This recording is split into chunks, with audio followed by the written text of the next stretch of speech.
Seja muito bem-vindo ao Itacast, o podcast do Instituto Tecnológico de Aeronáutica, projetado por engenheiros e comandado por um jornalista. Aperte o cinto porque vai balançar.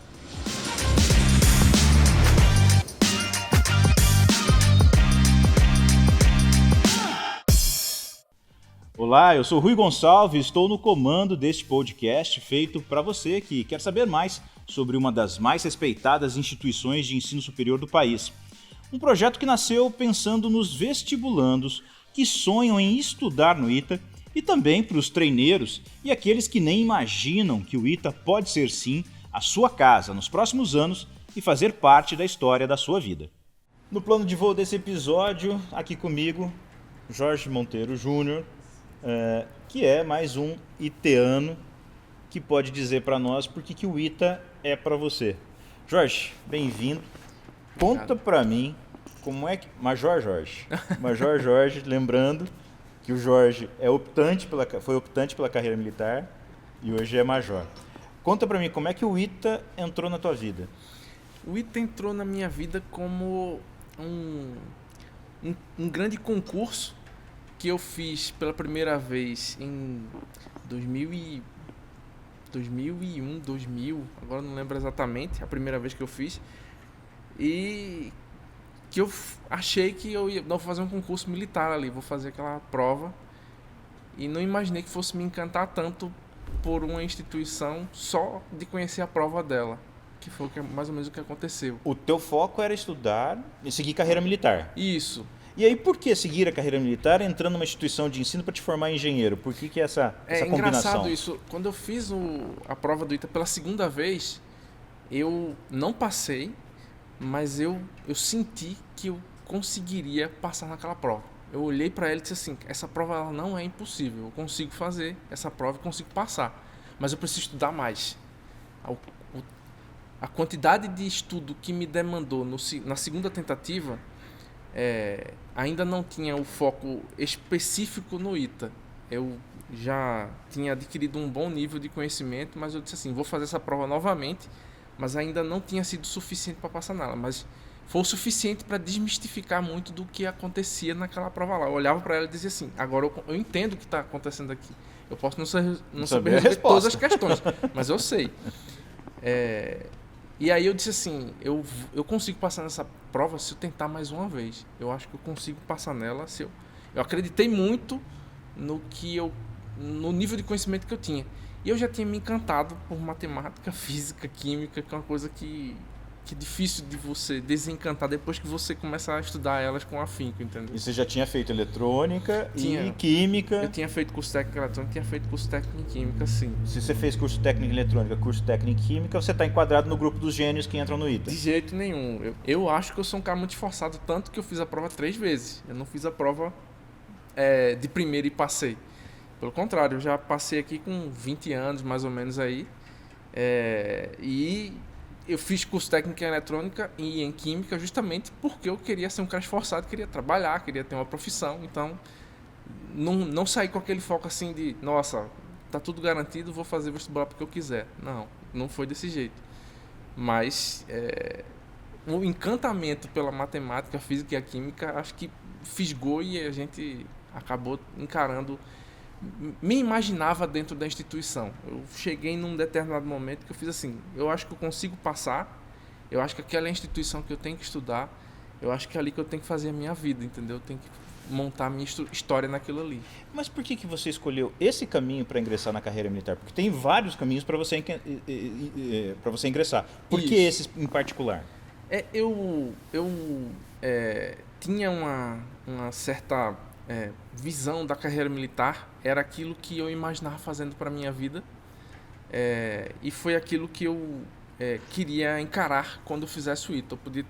Existe a possibilidade de você se fazer como civil? Sim, mas eu me imaginava naquela condição como militar, fazendo o ITA como militar, e de repente eu sempre tive uma noção de que a gente pode dar um retorno de servidão pública, na verdade. Como servidor público eu imaginava isso, e eu acho que esse era um caminho que eu poderia alinhar a minha formação em engenharia e de repente seguir ali naquele caminho. Foi o que eu imaginei à época lá. Agora, você fez 2 cursos técnicos antes de tentar o curso superior.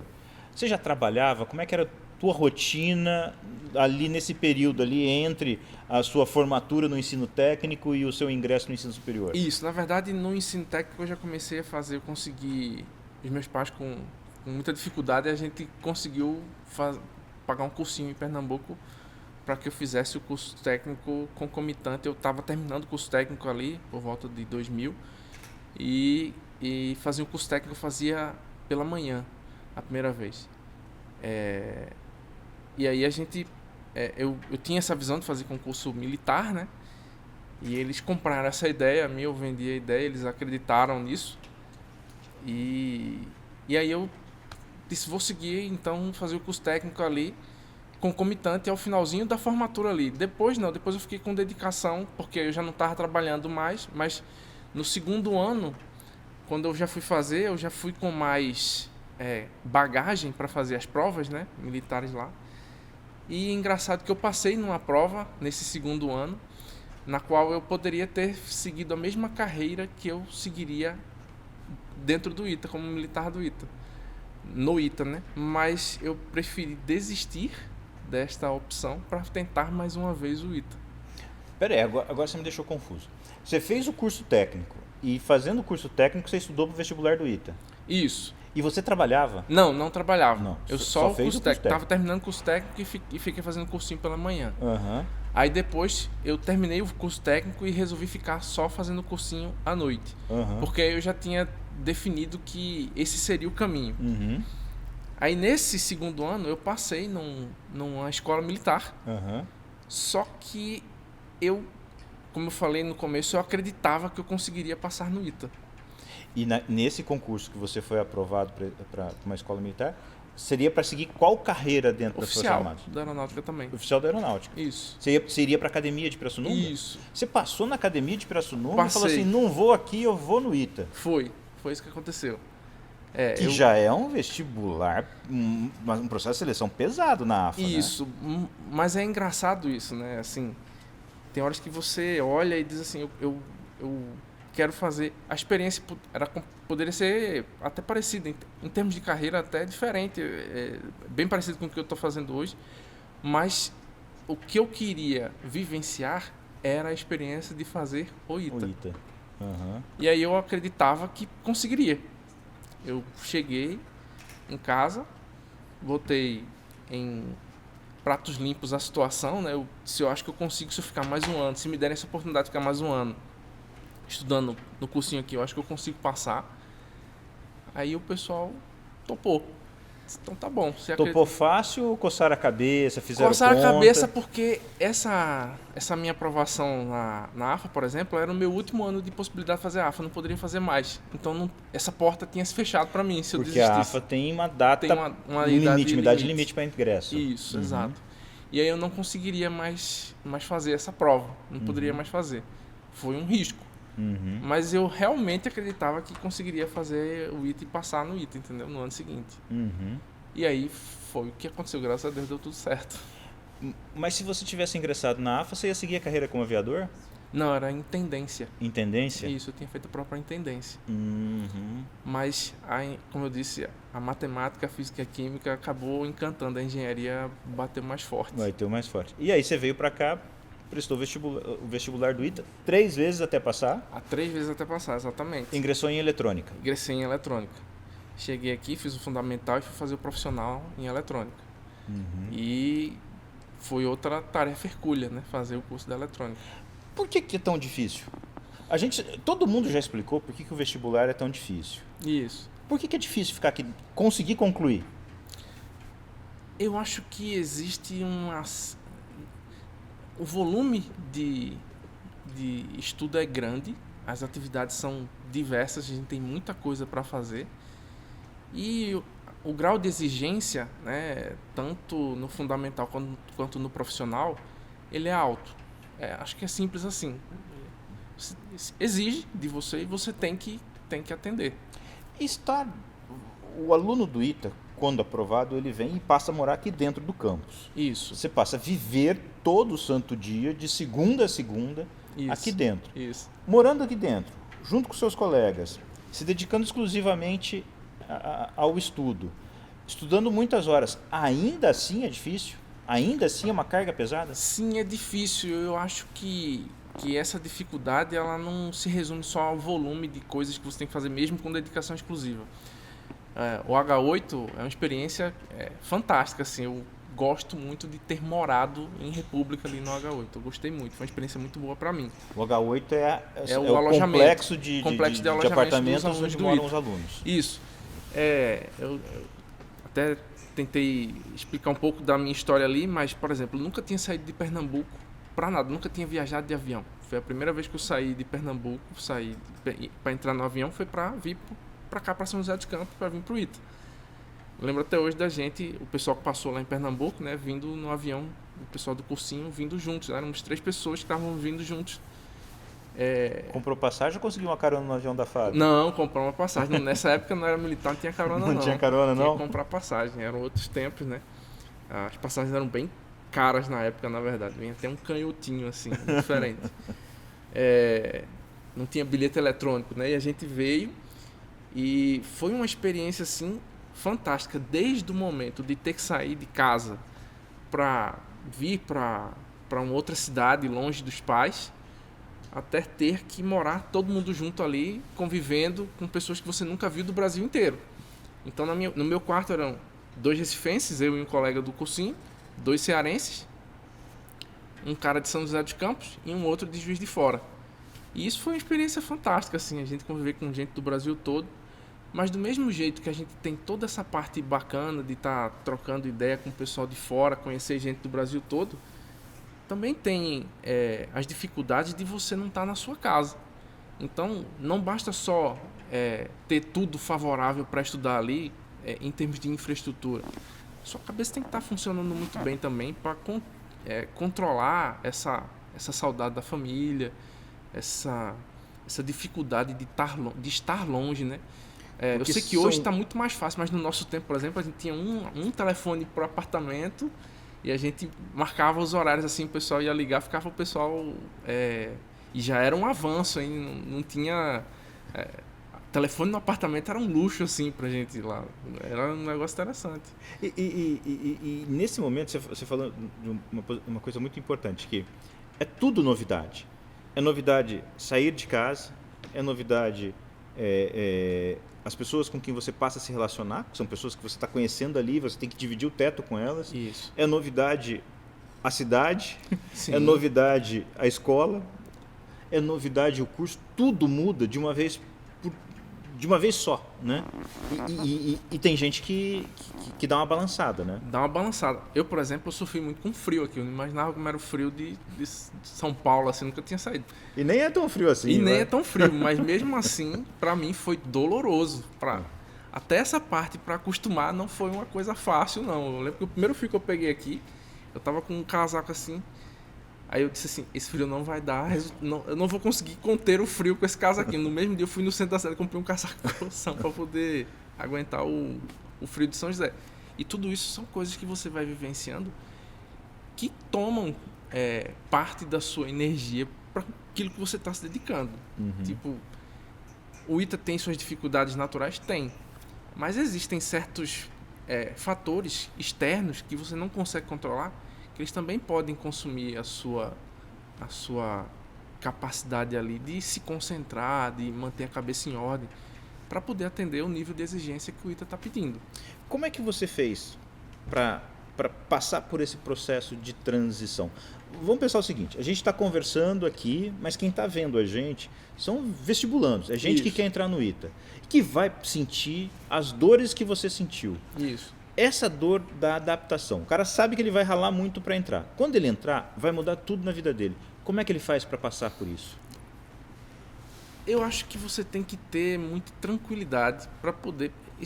Isso não só para o ITA, é para a vida. Você tem que ter tranquilidade para lidar com as diversas situações que vão aparecer na sua vida.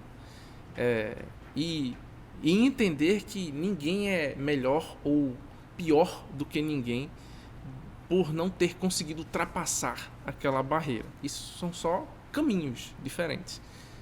Tem gente que entrou e que não se adaptou. Tudo bem, tem gente que entrou e se adaptou. E isso é bacana. O meio de você fazer isso é tentar manter a cabeça no lugar. Na hora que tiver o bicho pegando, prova, trabalho para entregar, ter que virar a noite estudando, acalma, se junta com a galera. O pessoal ajuda muito, a gente se ajuda muito.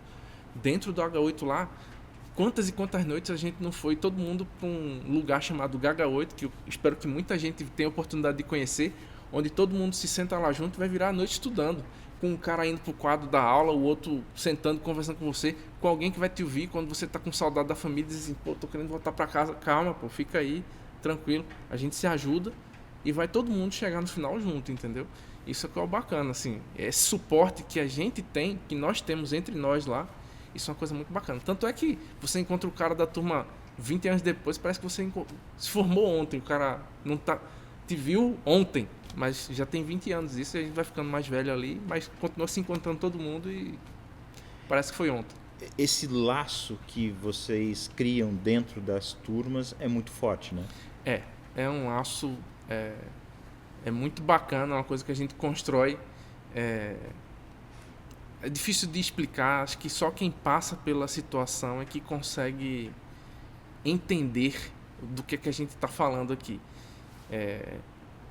Despertando aquela vontadezinha de quem está assistindo.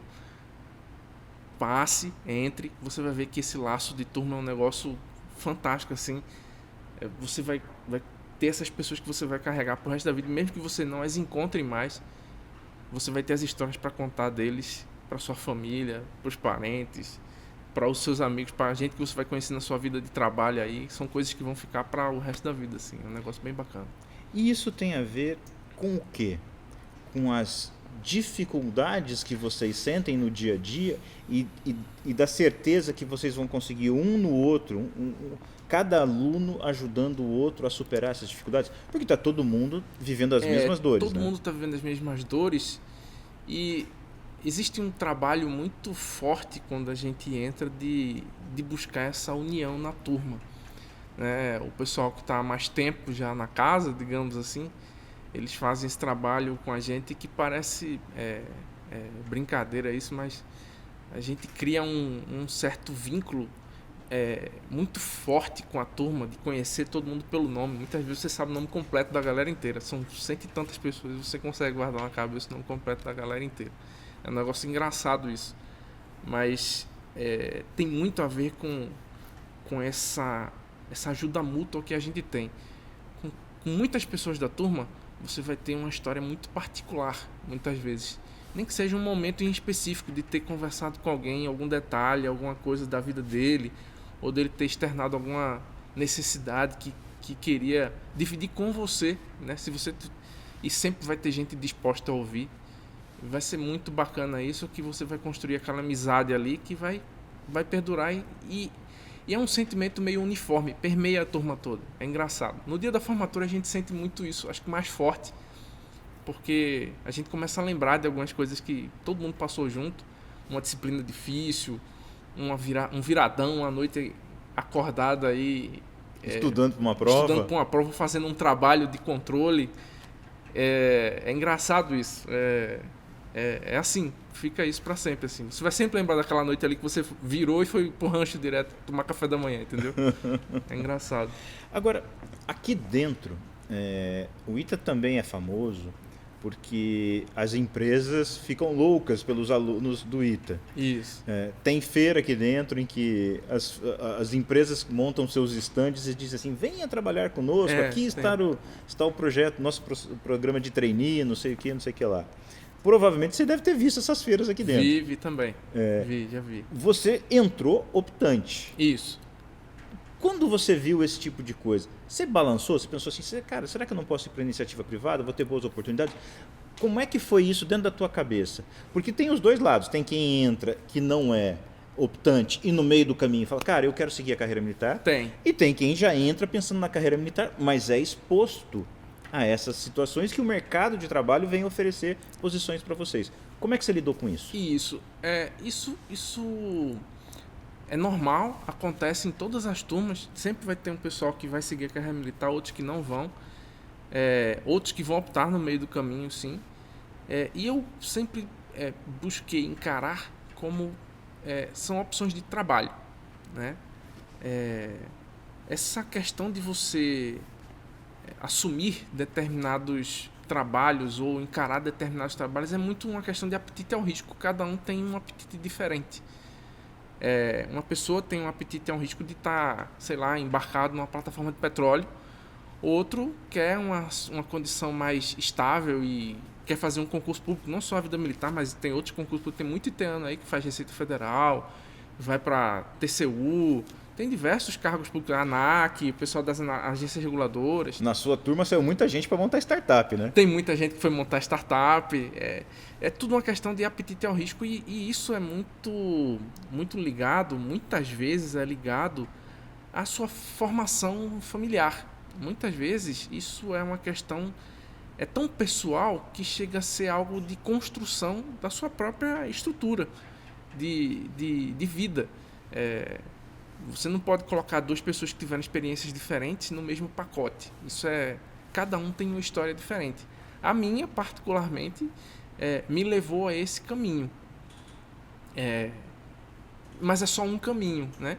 Como você disse, tem outros caminhos aí que vão aparecer aqui na porta e eu já vi outras pessoas, inclusive, que mudaram, inclusive, de caminho. Gente que... Na minha turma, por exemplo, o pessoal que foi abrir colégio, por exemplo, foi ser professor. Foi ser professor. Tem gente que foi ser professor, ser dono do cursinho, e outros que foram ser professor. Tem professor de português formado no ITA. O cara formou no ITA e foi ser professor de português. De cursinho. Português. Então, assim, é muito relativo isso, né? E o meu, particularmente, foi... eu entrei já com uma visão de que seria militar e foi esse caminho que eu tomei. E na carreira militar, o que você tem feito? Eu terminei o mestrado no ITA aqui também, voltei para casa, consegui fazer o mestrado e vamos ver como é que vai ser daqui para frente o caminho. Trabalhei com avião, já trabalhei alguns projetos aí e estamos no caminho aí. Vamos ver o que o futuro nos reserva agora. Agora com um mestrado no ITA também. No ITA também, isso. Fiz o mestrado aqui no ITA também. O que mais você pode dizer como dica para um jovem que vai prestar o vestibular e está vindo para cá e está cheio de dúvidas? Porque os 17, 18, 19 anos é uma fase da nossa vida que a gente tem mais dúvidas do que certezas, né? É engraçado isso. O que eu posso dizer?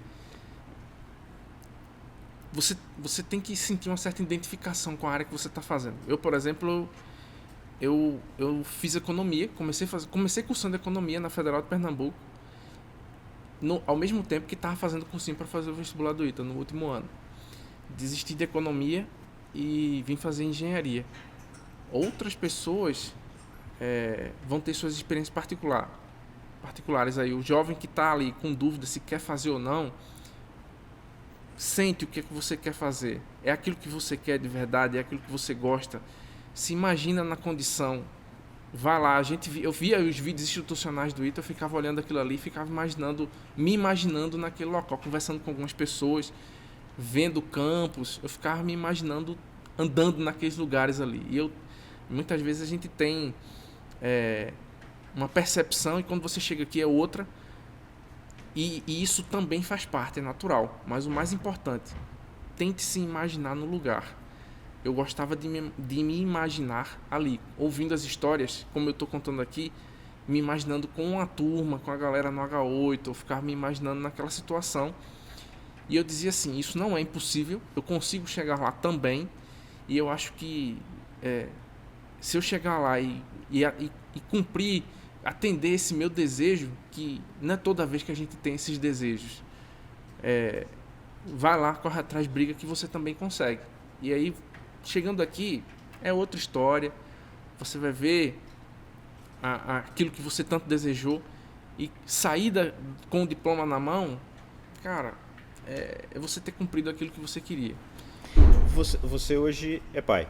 Sou pai, 2 filhas. 2 meninas. Meninas.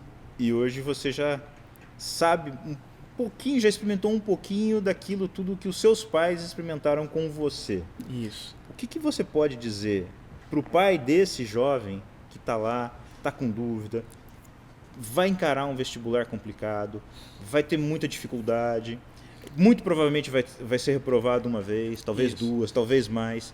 O que você pode dizer para esse pai apoiar esse estudante para ajudá-lo nesse caminho? Eu acho que todo pai conhece o seu filho.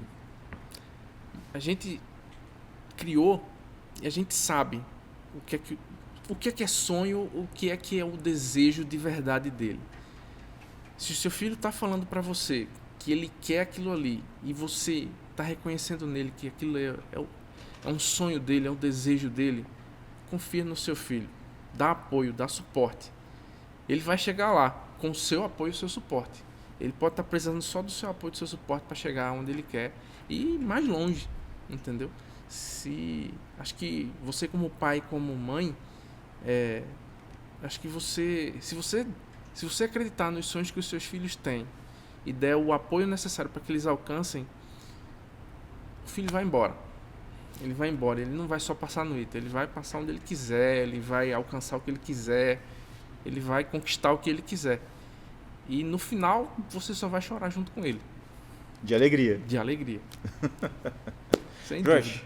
obrigado, cara. Sucesso para você. Eu agradeço. Nós agradecemos mais ainda. E a gente agradece você também que nos acompanhou. Curta todos os nossos episódios, assista cada um deles. E quem sabe, nos próximos anos, você vai ter uma história semelhante à do Jorge para contar. Valeu, tchau, tchau.